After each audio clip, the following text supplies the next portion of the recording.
일본 재료를 쓰지 않는 일본 라멘집이 있다면 어떨 것 같으세요? 일본의 음식을 팔지만 그 속은 철저히 북유럽으로 채운 곳, 오슬로에 있는 흐림니르 라멘에 와봤습니다. 안녕하세요. 도시의 이면을 기록하는 시티다이버 세호입니다.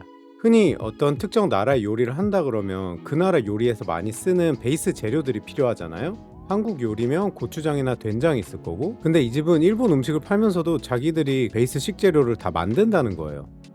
커피 내리고 나면 원두 찌꺼기가 남잖아요. 그걸 발효시켜서 간장을 만들고, 미소를 쓰는 대신에 현지의 완두콩이나 호밀로 장을 담그고, 와 신기하다 하고서 찾아봤는데 역시 남다른 배경이 있었어요. 여기 사장님이 미생물학 박사 출신의 과학자시더라고요. 그래서 그런지 발효의 진심인 집 같았고, 이루어지는 현장들을 볼 수가 있었어요. 식초를 직접 담그고 있는 거거든요. 막 같은 게 펼쳐져 있잖아요. 마더라고 하는데, 알코올을 산으로 치환하는 초산균들이 모여서 저런 막을 형성하고 있는 거고요. 살아있는 애들이에요.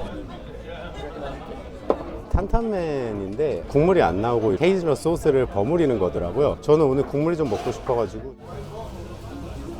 와, 차슈도 엄청 두껍고 아지타마고도 딱 익은 정도가 제대로고. 오, 아니 아까 직원이 너가 뭘 원하는지 알겠어, 나를 한번 믿어봐 해가지고 그냥 맡겼거든요. 면 익은 정도가 딱 제가 좋아하는 꼬들꼬들함이 조금씩 살아있으면서 면은 잘 익었어요. 그냥 일본 재료 사서 쓰면 더 싸고 편할 텐데 왜 굳이 이렇게까지 하는 걸까요? 예전에 미식계는 프랑스랑 이탈리아가 꽉 잡고 있었어요. 근데 2000년대 들어서 북유럽 셰프들이 더 이상 얘들을 따라하지 않겠다라고 선언한 일이 있었어요. 남의 나라 식재료 부러워하지 말고 우리 땅에 있는 걸로 최고의 맛을 내보자는 거였죠. 90년대 한국에도 신토부리 운동이 있었잖아요. 근데 그건 우리 땅에서 난 농산물을 더 많이 사 먹자는 거였고, 북유럽 버전은 그걸 가지고 요리를 하자는 거였어요. 북유럽은 겨울도 길고 척박하단 말이에요. 근데 요리는 풍요로움 속에서만 발전하는 게 아니고 결핍도 요리를 만들어내요. 먹을 게 없을 때 미군 부대에서 나온 햄이랑 고추장 풀어서 끓여 먹었던 게 부대찌개가 된 것처럼요. 이 사람들도 마찬가지였어요. 가진 게 없으니까 우리가 상상조차 못한 재료들을 식탁 위로 막 끌어올려요. 북유럽은 레몬이 안 나잖아요. 레몬 대신 신맛을 만들어내려고 코펜하겐의 레스토랑 노마라는 데는 레몬 대신 개미를 잡아서 요리했었어요. 그런 충격적인 시도들이 쌓여가지고 노마는 네임드가 됐고, 코펜하겐은 세계 미식 성지가 됐죠. 국물 맛은 어떨까? 이 집에 돈코츠가 없어서 좀 아쉬웠거든요. 근데 아까 직원이 thick chicken broth, 걸쭉한 닭육수에 미소를 넣은 라면이라고 하더라고요. 말을 안 했으면 그냥 돈코츠 라면이라고 하고 먹을 수도 있을 것 같아요. 근데 또 생각해보면 이상한 게, 여기서 간장을 만드는 원료인 커피 원두나 헤이즐넛은 북유럽에서 나는 게 아니잖아요. 저번에 누가 저한테 세계에서 커피 제일 많이 마시는 곳이 어딘지 아냐고 묻길래 미국 아니에요? 그랬어요. 근데 알고 보니까 북유럽이었어요. 꼭 자기들이 땅에 심어서 그 땅에서 난 것만이 아니고 맨날 마셔대는 커피가 이 사람들한텐 가장 현실적인 우리 식재료인 거고, 또 버려지는 원두의 찌꺼기 양도 어마어마할 거 아니에요. 그걸 갖다가 발효를 시켜서 뭔가 새로운 걸 만드는 거야 말로 지속 가능성인 거죠.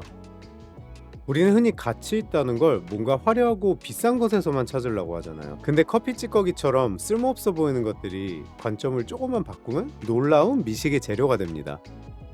뭔가 이면을 들여다본다는 건 이런 즐거움이 있어요.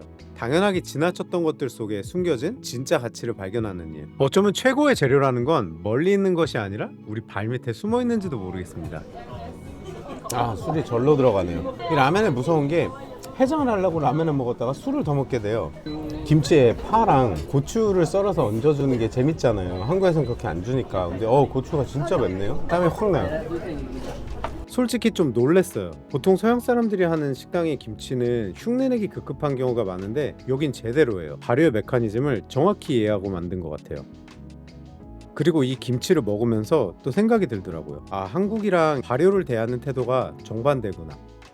한국 음식을 한 글자로 표현한다면 발효가 어울릴 것 같아요. 거의 모든 한국 요리에 간장, 된장, 고추장, 김치가 들어가잖아요. 한국 요리에서 발효는 윈도우나 맥OS 같은 운영체제인 셈이에요. 반면에 서양 요리에서의 발효는 워드나 엑셀 같은 앱에 불과했어요. 빵이나 치즈 아니면 와인처럼 각각의 기능을 하지만 앱이 없어도 시스템은 돌아가잖아요.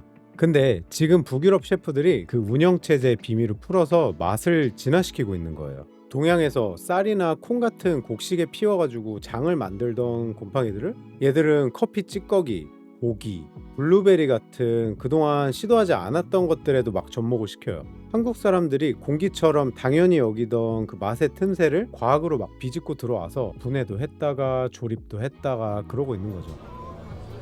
이 국물에 떠있는 거품도 그냥 있는 게 아니에요. 라멘 국물을 블렌더에 이렇게 세게 돌려서 유화 상태, 그러니까 지방을 분리해가지고 크림처럼 만든 건데, 한때 파인다이닝을 휩쓸었던 분자 요리가 생각나더라고요. 옛날에 분자 요리가 접시 위에 하나의 예술이었다면 이 집에서 쓰는 과학은 오로지 그 맛을 채우기 위해서만 쓴다는 느낌? 분자 요리를 제대로 먹으려면 한 끼에 수십만 원 깨졌죠. 여기 라멘은 아무나 와서 먹을 수 있어요. 되게 정밀한 과학을 되게 대중적인 그릇에 담아내는 거. 저한테 이곳은 단순한 일본 라멘집이 아니었어요. 라멘의 문법을 가져와서 자신들만의 언어를 만들어낸 곳이죠. 결국 이 한 그릇이 보여준 건 단순히 새로운 맛이 아니라 자신감이 아니었나 싶어요. 남들이 가진 걸 부러워하거나 따라하는 대신에 우리에게 있는 결핍을 직시하고 거기에서 새로운 가치를 찾아내는 것. 그게 히림리르가 자신들의 라멘을 통해서 보여준 진정한 맛의 독립이었던 것 같아요. 어떻게들 보셨는지 궁금하네요. 그럼 다음번에 다른 장소에서 만나요. 감사합니다.